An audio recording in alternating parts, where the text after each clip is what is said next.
ఈ దేశంలో ఎవరినైనా అరెస్ట్ చేయొచ్చు అని చంద్రబాబు నాయుడు చూపిస్తా ఉన్నాడు. మోడీనైనా అరెస్ట్ చేయొచ్చు, అమిత్ షానైనా అరెస్ట్ చేయొచ్చు. No exemptions. కావాల్సిందల్లా ఎవడో ఒకడు బీజేపీ పార్టీ నుంచి ఒకరిని కండవా కప్పి తెలుగుదేశం పార్టీలోకి తీసుకోవడం, వాడితో మోడీ నాతో ఎన్ని చేయించినాడు అని చెప్పి చెప్పించడం, మోడీ మీద కేసు పెట్టడం, అంతే. మోడీ ఆపరేంటి ఇది, అంతే. ఎవడి మీదైనా కానీ ఇదే మోడస్ ఆపరేంటి. నేను అడుగుతా ఉన్నా, ఇదే సాంప్రదాయం ఇది వైఎస్ఆర్ కాంగ్రెస్ పార్టీ అధ్యక్షుడి పైన అయినా సరే, మా పార్టీకి చెందిన గ్రామ స్థాయి నుంచి రాష్ట్ర స్థాయి వరకు ఉన్న నాయకులపైన అయినా సరే, చివరకు సోషల్ మీడియా కార్యకర్తల పైన అయినా కూడా ఇవే సేమ్ మోడస్ ఆపరేండి. తప్పుడు ఫిర్యాదులు, తప్పుడు వాంగ్మూలాలు, తప్పుడు సాక్ష్యాలతో కేసులు పెట్టడం, ఇంకా పెడుతూనే ఉన్నారు.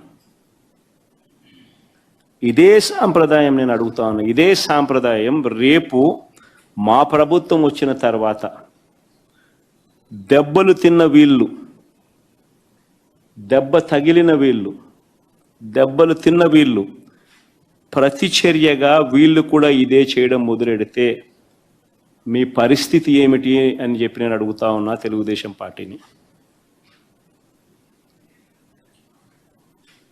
చంద్రబాబు నాయుడు గారు వేసిన విత్తనం, తప్పుడు విత్తనం చెట్టు అవుతుంది. తప్పుడు సాంప్రదాయంగా మానకపోతే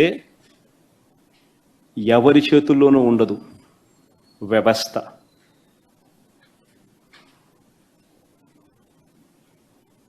చాలా అంటే చాలా తప్పు చేస్తా ఉన్నాడు చంద్రబాబు నాయుడు. ఈరోజు దెబ్బ తగిలిన ప్రతి ఒక్కడు రేపు పొద్దున ఇదే కొనసాగిస్తే మా ప్రభుత్వం అధికారంలోకి వచ్చిన తర్వాత చంద్రబాబు నాయుడు పరిస్థితి ఏమిటి, తెలుగుదేశం పార్టీ పరిస్థితి ఏమిటి? ఎల్లకాలం ఇవే రోజులు ఉండవు. ఈరోజు పైన మీరున్నారు, మళ్ళీ 4 ఏళ్లకు 3 ఏళ్లకు కిందికి మీరు వస్తారు, మేము పైకి పోతాం.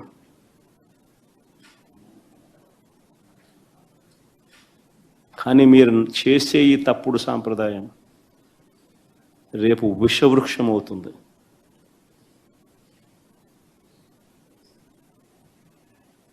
నేను చెప్పినా కూడా మా వాళ్ళు రేపు పొద్దున వినే పరిస్థితి ఉండదు. దెబ్బ తగిలినోనికి ఆ బాధ తెలుస్తుంది.